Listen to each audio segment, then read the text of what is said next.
إن الحمد لله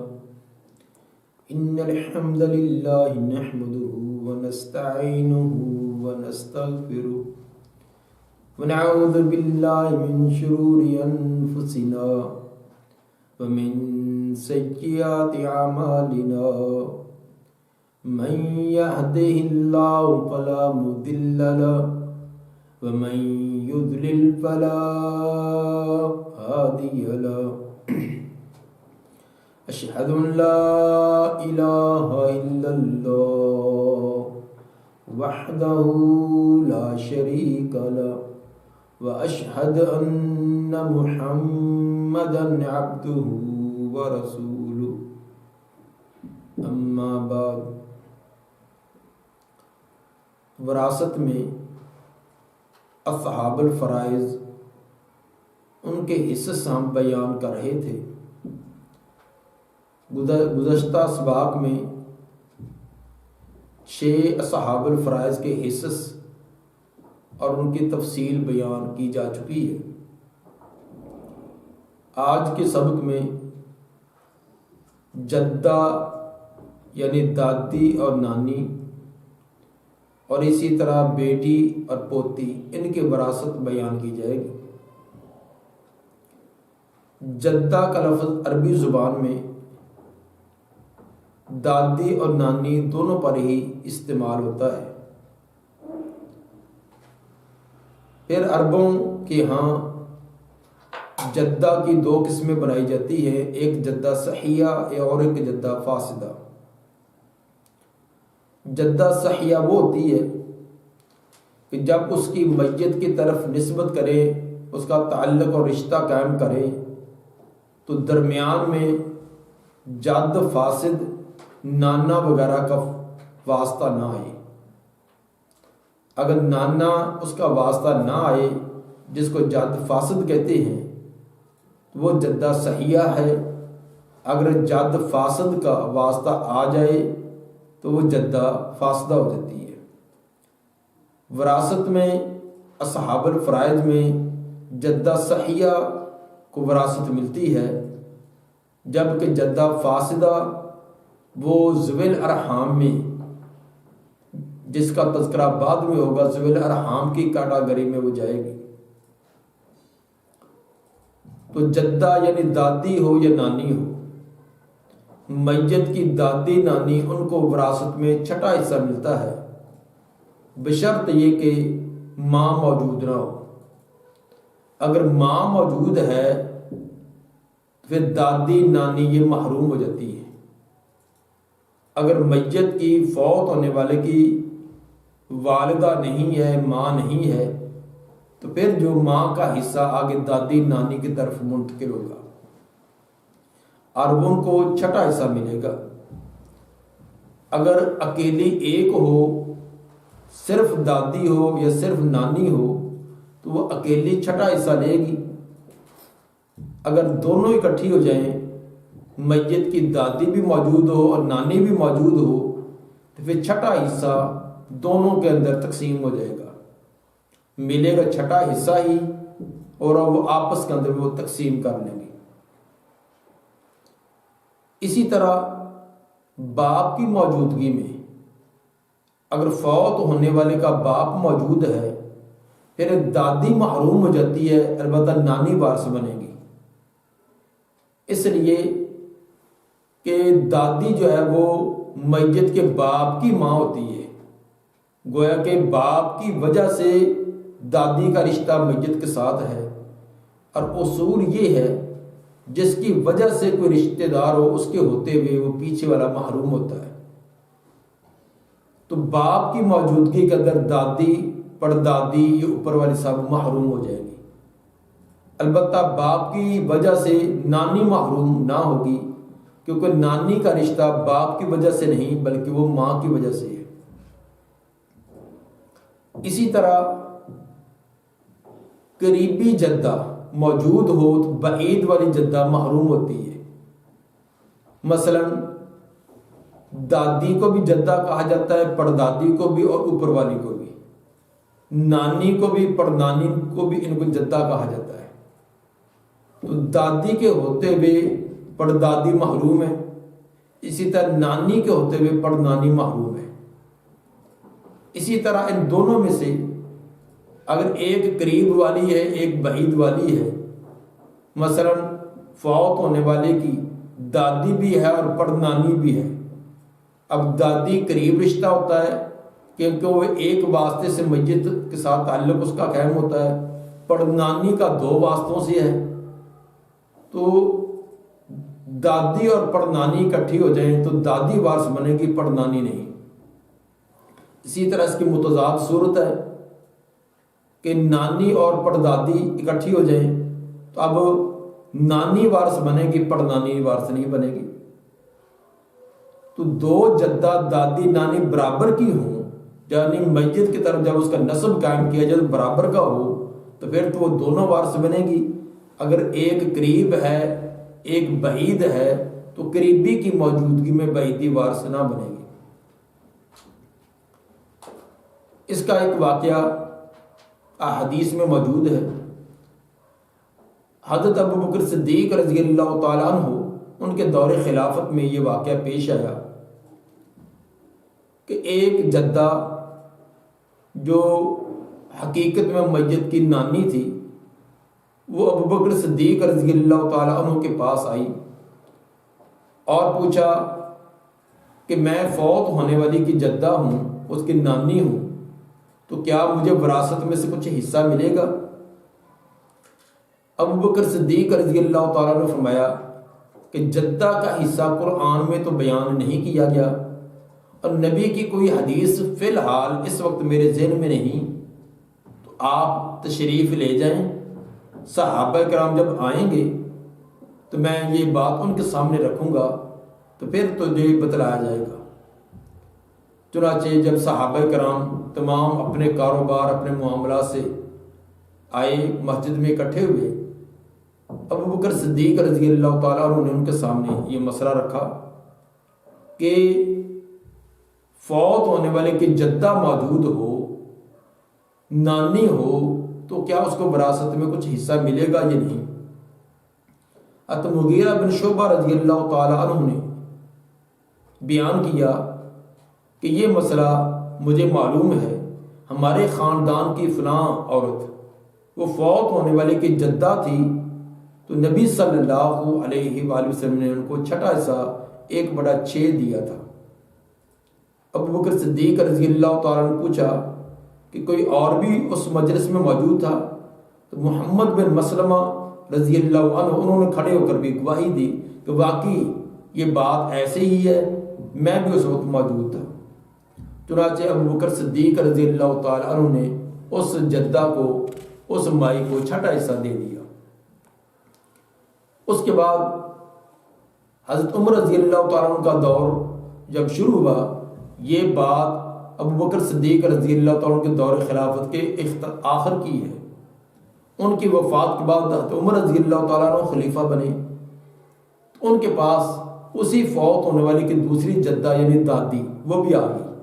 اس کو پتہ چلا کہ جب نانی کو حصہ ملا تو مجھے دادی کو بھی ملنا چاہیے۔ انہوں نے آ کر بھی مطالبہ کیا۔ حضرت عمر رضی اللہ تعالیٰ نے فرمایا کہ جدہ کے لیے صرف 1/6 حصہ ہے، اگر دونوں جدہ دادی اور نانی اکٹھی ہو جائیں تو ان کو وہ چھٹا حصہ دونوں آپس میں تقسیم کریں گی، اگر ایک ہو تو چھٹا حصہ اس کو ملے گا، تو وہی چھٹا حصہ جو اس کو ملا ہے اسی میں سے آپ جا کر اپنا حصہ لیں، اسی سے یہ تقسیم کروائیں۔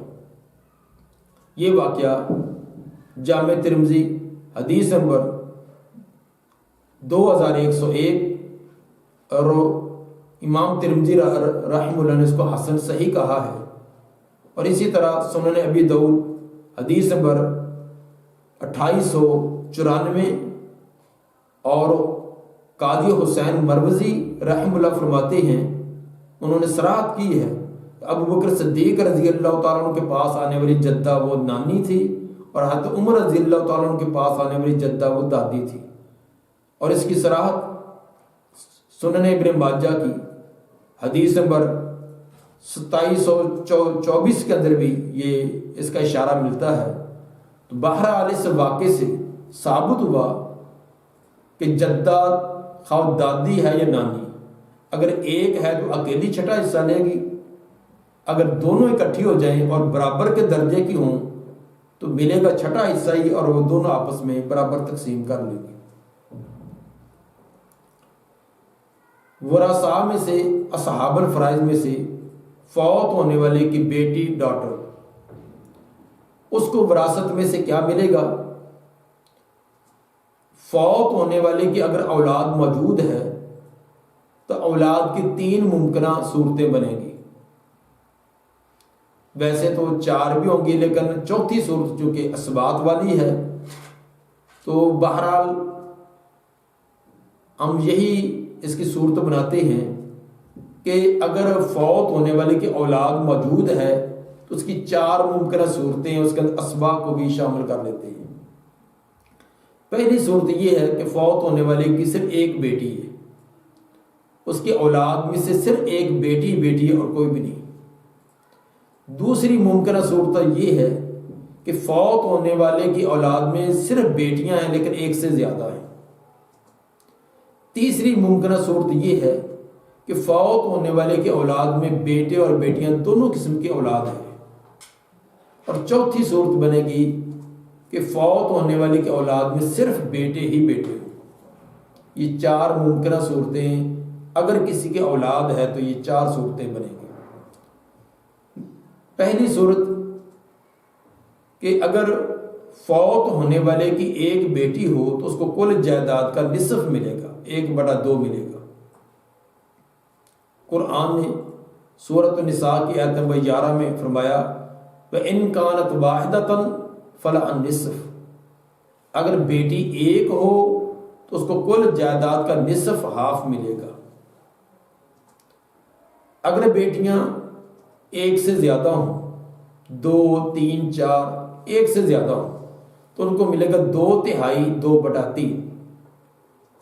سورۃ النساء کی آیت نمبر 11 میں فرمایا فَإِن كُنَّ النِّسَاءَ فَوْقَ اثْنَتَيْنِ فَلَهُنَّ ثُلُثُ مَا تَرَكَ، اگر فوت ہونے والے کی بیٹیاں 2 یا 2 سے زیادہ ہیں تو ان کو 2/3، 2/3 ملے گا۔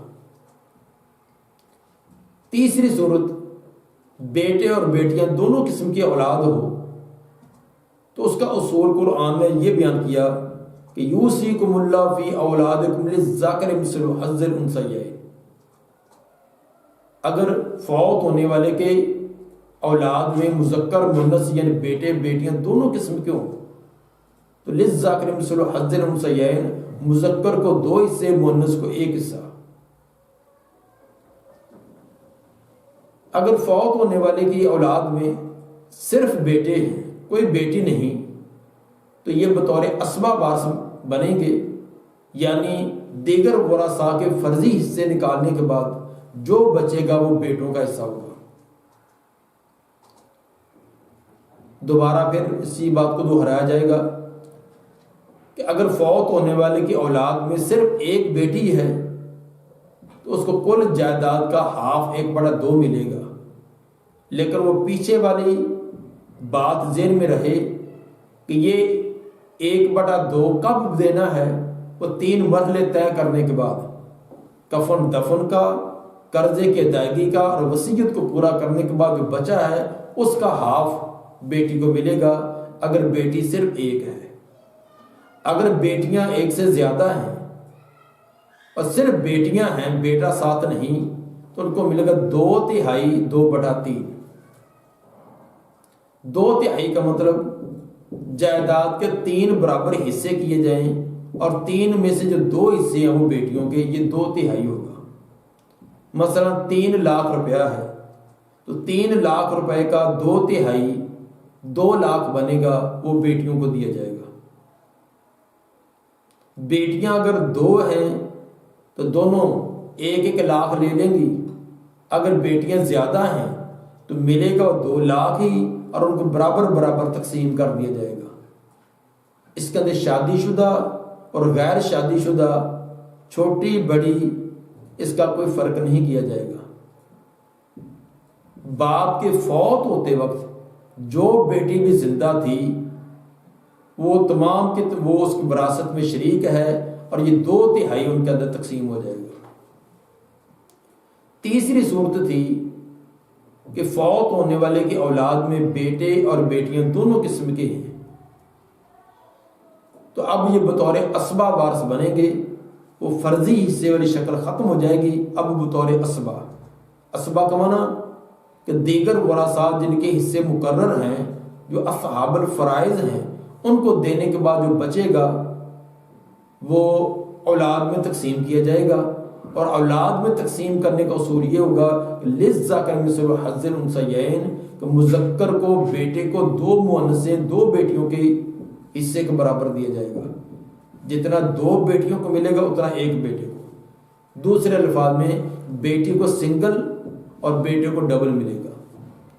مثلا 3 لاکھ روپیہ چھوڑ کر آدمی فوت ہوا تھا، تو 1 بیٹا اور 1 بیٹی ہے، بیٹے کو 2 لاکھ اور بیٹی کو 1 لاکھ، 3 ایکڑ زمین ہے جو بطور اسبہ ان کو ملی ہے، تو ان میں سے 2 ایکڑ بیٹے کو اور 1 بیٹی کو مل جائے گا۔ چوتھی صورت یہ تھی کہ فوت ہونے والے کی اولاد میں صرف بیٹے ہوں، تو بیٹے چونکہ یہ بھی اسبہ ہوتے ہیں، دیگر ورثاء کو دینے کے بعد جو بچے گا وہ بیٹوں کا حصہ ہے، بیٹے آپس میں برابر تقسیم کر لیں گے۔ اگر 1 بیٹا ہے تو اکیلا سب کا سب مال لے لے گا، 2 ہیں تو آپس میں برابر برابر تقسیم کر لیں گے، 4 ہیں 5 ہیں 7 ہیں جتنے بھی ہیں وہ آپس کے اندر برابر برابر اس جائیداد کو تقسیم کریں گے۔ اس کے اندر چھوٹے کا، بڑے کا، شادی شدہ کا، غیر شادی شدہ کا، اور والدین کے ساتھ اچھا سلوک کرنے والا اور والدین کے ساتھ بد سلوکی کرنے والا، ان کا فرق نہیں کیا جائے گا۔ جس نے والدین کے ساتھ اچھا سلوک کیا، ان کی خدمت کی، اس کا صلہ آخرت میں ملے گا، وراثت میں برابر ہے۔ جس نے نافرمانی کی، والدین کی بات ایک نہیں مانی، پوری زندگی ان کے ساتھ کوئی اچھا سلوک نہیں کیا، یہ اس کی غلطی اور اس کی جرم کی سزا آخرت میں ہے، دنیاوی اعتبار سے وراثت دونوں کو برابر ملے گی۔ اس میں شادی شدہ اور غیر شادی شدہ کا بھی فرق نہ ہوگا۔ بعض لوگ یہ سوال کرتے ہیں کہ ایک بیٹے کی شادی کر دی، لاکھوں روپیہ لگا دیا، اس کو الگ کر دیا، الگ کما رہا ہے، دوسرا بیٹا ساتھ ہے، تو کیا دونوں کو برابر دیا جائے گا؟ ہاں، جو باپ کی ملکیت میں تھا، جب وہ فوت ہوا، جو اس کے ملک میں تھا، اس کے اندر شادی شدہ اور غیر شادی شدہ، اور جو والدین کے ساتھ ہے، جو والدین سے الگ ہے، وہ برابر ہوں گے۔ اسی طرح اگر کسی بیٹے نے کمائی کر کے اپنے باپ کو دی ہے اور وہ باپ کے ملک میں دے دی ہے، اور باپ کے فوت ہونے کے بعد وہ تمام ورثاء میں تقسیم کی جائے گی۔ جس نے کمائی کی تھی وہ یہ مطالبہ نہیں کر سکے گا کہ یہ میری کمائی ہے، یہ مجھے دی جائے۔ اگر اس نے باپ کے ملک میں دی تھی تو سب اس میں برابر ہے، لیکن اگر باپ کی ملکیت میں نہیں دی، اپنے ملک میں رکھی ہے، تو پھر ٹھیک وہ اسی کی ہوگی۔ مثلا اس کی کئی ایک صورتیں بنتی ہیں۔ ایک تو یہ کہ مثلا اس کی ماہانہ جو 40,000 تنخواہ ہے، 40,000 میں 10,000 اپنے والدین کو خرچے کے لیے دے دیتا ہے، 30,000 اپنے پاس رکھتا ہے، اور اس 30,000 میں سے اس نے بھی اپنا پلاٹ خریدا ہے، اپنا کوئی کاروبار کیا ہے، اپنی کوئی جائیداد بنائی ہے، تو وہ تو اسی کی ہوگی۔ اس کے اندر دیگر بہن بھائی وہ اس میں شریک نہیں ہوں گے، الا یہ کہ وراثت کے طور پر بہن بھائیوں کو آئے تو الگ بات ہے۔ دوسری صورت یہ ہے کہ وہ 40,000 میں سے 20,000 باپ کو دیتا رہا، اور یہ کہتا رہا کہ جتنا ابو جی آپ کو ضرورت ہو، 2,000 4,000 5,000 7,000 وہ آپ خرچ کر لیں، باقی جو بچے گا وہ میرا ہے، وہ بطور امانت آپ کے پاس ہے۔ یہ 20,000 میں ماہانہ آپ کو دیتا ہوں، 30,000 دیتا ہوں، اس میں سے جتنا آپ خرچ کر لیں تو کر لیں، باقی جو بچ جائے گا وہ میرا بطور امانت کے، میری رقم آپ کے پاس ہوگی۔ گویا کہ وہ باپ کے ملک میں نہیں دی، بلکہ بطور امانت اس کے پاس ہے۔ تو ایسی جو جائیداد ہے وہ والد کے فوت ہونے کے بعد وہ وراثت میں تقسیم نہیں، وہ اس بیٹے کو واپس مل جائے گی کیونکہ وہ بطور امانت ہے۔ لیکن اگر وہ باپ کے ملک میں دے دی کہ یہ آپ کی ہے، آپ اس کو کھا لیں، آپ اس کو سنبھالیں، کسی کو دے دیں یا اپنے پاس رکھیں، جیسے مرضی کریں، وہ باپ کی ملکیت بن جائے گی، اس کے اندر سب کے سب حصے دار ہوں گے۔ تو اس میں یہ 4 اولاد کی ممکنہ صورتیں تھیں، تو چاروں کی تفصیل بیان کر دی ہے کہ اگر ایک بیٹی ہے تو اس کو 1/2 ملے گا، ایک سے زیادہ بیٹیاں تو 2/3 2/3 ملے گا، بیٹے بیٹیاں دونوں قسم کے ہیں تو بیٹے کو ڈبل اور بیٹے کو سنگل ملے گا۔ اگر صرف بیٹے ہیں تو باقی ورثاء کو دینے کے بعد جو بچے گا وہ بیٹوں کا ہے، وہ آپس میں برابر برابر تقسیم کر لیں گے۔ عام طور پر بعض ساتھیوں کو اس مسئلے کے اندر کافی پیچیدگی ہو جاتی ہے کہ فوت ہونے والے کے بیٹے بیٹیاں دونوں ہوں تو ان کے اندر ہر بیٹے کا ڈبل بیٹی کا سنگل نکالیں تو یہ الجھن سی ہو جاتی ہے کہ کیسے نکالیں۔ اگر ایک بیٹا ایک بیٹی ہے تو پھر تو آسان بات ہے۔ یہ الجھن تب ہوتی ہے مثلا 4 بیٹے ہیں 3 بیٹیاں ہیں، تو اب 5 لاکھ روپیہ ہے اور 5 لاکھ کو 4 بیٹے اور 3 بیٹیوں میں سے للذکر مثل حظ الانثیین کیسے تقسیم کریں؟ یہ ایک الجھن سی بن جاتی ہے۔ اس کا ایک سادہ سا طریقہ یہ ہے کہ چونکہ ہر بیٹے کو 2 بیٹیوں کے قائم کام 2 بیٹیوں کو جتنا حصہ ملتا ہے، تو ایسے سمجھو کہ ہر بیٹے کو 2 بیٹیاں تصور کر لو۔ مثلا 4 بیٹے تھے تو 4 بیٹوں کو یہ سمجھ لیں کہ وہ 8 بیٹیاں ہیں، وہ 8 ہوگی اور 3 بیٹیاں ہیں، 8 اور 3 11۔ جو جائیداد ہے 5 لاکھ اس کو 11 پر تقسیم کر لیں، جو جواب آئے گا وہ ہر بیٹی کا حصہ ہے، اسی جواب کو ڈبل کر لیں گے تو بیٹے کا حصہ نکل آئے گا۔ چونکہ بیٹے کو 2 بیٹیوں کے قائم کام حصہ ملتا ہے تو جتنے بیٹے ہیں ان کو بیٹیاں بنا لو۔ ایک بیٹا 2 بیٹیوں کے قائم کام ہے تو 4 بیٹے 8 بیٹیوں کے قائم کام ہو گئے، اور 3 حقیقی بیٹیاں ہیں، 8 اور 3 11۔ تو 11 کو جتنی بھی جائیداد ہے 5 لاکھ 7 لاکھ 10 لاکھ اسے 11 پر اس کو تقسیم کر لیں، جو جواب آئے گا وہ ہر بیٹی کا حصہ ہے، اسی جواب کو ڈبل کر لیں گے، کیونکہ وہ بیٹے کو ڈبل ملتا تو وہ بیٹے کا حصہ بن جائے گا۔ تو یہ ہے اگر بیٹے اور بیٹیاں متعدد ہوں تو ان میں تقسیم کرنے کا طریقہ کار۔ اور اسی طرح پوتیاں جو ہیں، فوت ہونے والی کہ اگر پوتی ہو تو اس کو وراثت میں کیا ملے گا، یہ ہم آئندہ درس میں رکھیں گے کہ فوت ہونے والے کی پوتی کو کیا دیا جائے گا۔ تو اللہ تعالی ہمیں شریعت کے مطابق وراثت کے تقسیم کرنے کی توفیق عطا فرمائے۔